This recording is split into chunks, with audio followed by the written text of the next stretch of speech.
Fly, Eagles, fly. I hate the Philadelphia Eagles. I hate their vomity green uniforms. I've hated them since I was 10 years old. But I saw them coming back in August. Heck, I saw them coming back in March, and April, and May. When Jerry Jones was all in my ass. And Howie Roseman became the executive of the year while Jerry was the executive of the rear.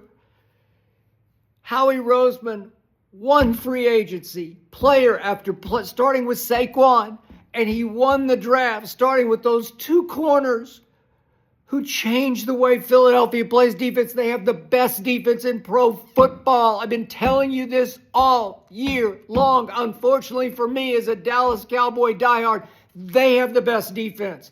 They have the best playoff quarterback in the NFC. Jalen Hurts just makes plays when it really, really matters. And he was really, really good today because he and his team just scored 55 points in the NFC Championship game. Nobody's ever scored 55 in a championship game. And Jalen and company did it in part, because their defense took it away 3 more times. Their defense in 3 playoff games has taken away the ball 10 times. That leads the NFL by far because the offense hasn't turned it over 1 time. 0 turnovers, 10 takeaways in 3 playoff games, and they are Super Bowl bound. Jalen Hurts is extraordinary as just a playmaker. He's your leader. He's your go-to. I watched all the pregame shows this morning, and I heard commentator after commentator say he just can't throw. It's almost like Tebow-esque. He just can't throw. And Jalen Hurts, let me see here, just threw for 246 in the championship game. 20 of 28. Every time it was time to make a big throw, he made a big throw. And the key throw of the game, even though it broke completely open in the fourth quarter, was 4th and 5 at the Washington 45. I immediately tweeted, no. I said, I don't love this. 4th and 5 at the Washington 45. You're up 14-12 at that point. Jayden Daniels is somewhere else in some other twilight zone that he goes. He's in the unstoppable zone.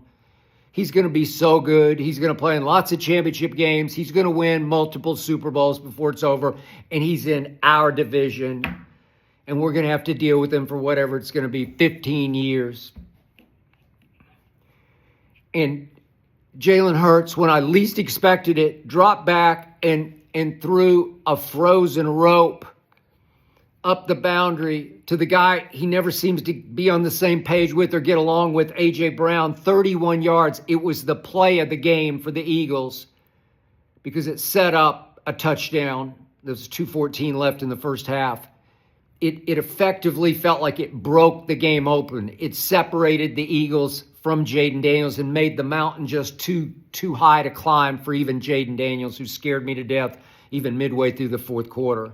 But the play of the game for Dan Quinn and Washington was on the opening drive. I will go to my grave saying, thank you, Dan Quinn, for this, because they kept going for it. This was the 18th play of the opening drive of the game by Jayden and company. Convert. They'd gone for it twice on 4th down already and converted because Jayden freaking Daniels is automatic on 4th down. He's very good. He's virtually unstoppable on 3rd. He is unstoppable on 4th. And it gets to 4th and 3 at the Philly 16. Excuse me. This is in Philadelphia. I was eating my popcorn. You got to get your popcorn ready when you're watching the Eagles. 4th and 3 at the 16, and Dan Quinn shocked me. He did not go for it. He sent out the field goal team, and effectively, that was game over.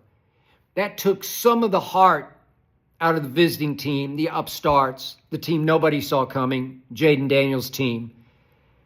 4th and 3 at the 16. He's going to convert it. He's going to score a touchdown. And 7-0 would have felt way different than 3-0. 3-0 didn't. It was. I immediately tweeted, advantage Eagles.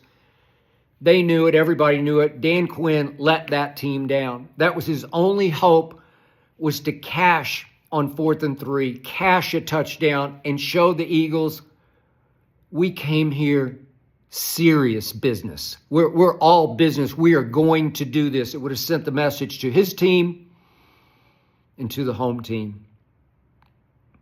They did go for it on 4th and 6, backed up at their 31 with that fake punt. Eagles should have seen that coming. I didn't love the Eagles' pass rush. It was here and there. There were flashes from Jordan Davis, some big flashes from Jalen Carter. He's the other Jalen on the other side of the ball.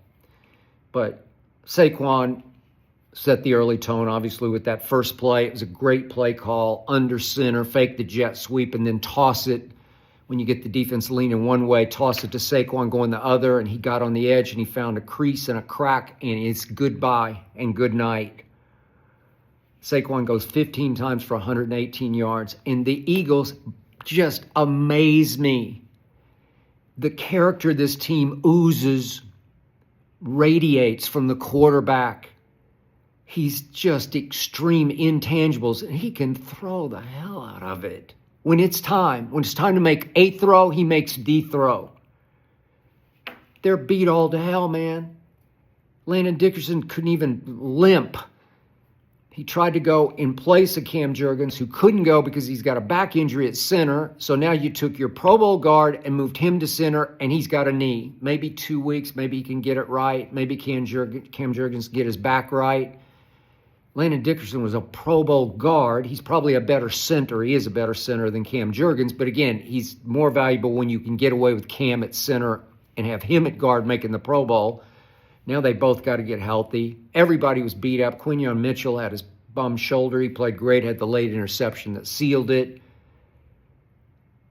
My man Oren Burks from Vanderbilt University. I even got a Vandy guy on this defense. In place of Nakobe Dean, it was terrible. I'm knocking on wood for his recovery. But Oren Burks, he was another sweet pickup by Howie Roseman, an unsung pickup, because Oren Burks has played big the last couple of games in place of Nakobe Dean. My God, Nolan Smith had a big sack late. But they're injured. They're beat up all over the place. Everybody seems beat up. But C.J. Gardner-Johnson, big pickup in the offseason's back. He made big plays. The two corners made big plays. Bond made big plays. What a pickup he was, Zach Bond. It's Howie Roseman's day. It's been his year. He did this. He created this. He's everything I wanted Jerry Jones to be, and Jerry Jones has lost his fastball. He's Jerry Biden. It's over. Eagle fans and Washington fans united in the parking lot to chant, "Dallas sucks, Dallas sucks." And I immediately tweeted, why would you even stoop to acknowledge Dallas anymore? We're done. We're history. We're prehistoric. We're things of the past, the distant past. We haven't been back to a championship game since the 1995 season, and now Jerry Jones has gone, I'm sorry, I got to say it, just completely senile. He just has. At 82, he's just saying, I want to control this team. I want to run this team. I don't want to win anymore. I just want to be in charge. I want to be the head coach. I'll just elevate the best buddy of Mike McCarthy. Shoddy. Shot us right in the gut. Gut shot us, Jerry, thanks. Shoddy he wasn't even the coordinator, didn't even call plays. Brian Schottenheimer elevated, and they're chanting, Dallas sucks. No, Dallas doesn't even rate sucking anymore. It's all about the Eagles and the Commanders now, but especially all about the Eagles. Fly, Eagles, fly. I said it before. The season started, and I'll say it again. The Philadelphia Eagles are going to win the Super Bowl. And I've never hated them more than I hate them right here, right now. Congratulations, Philadelphia.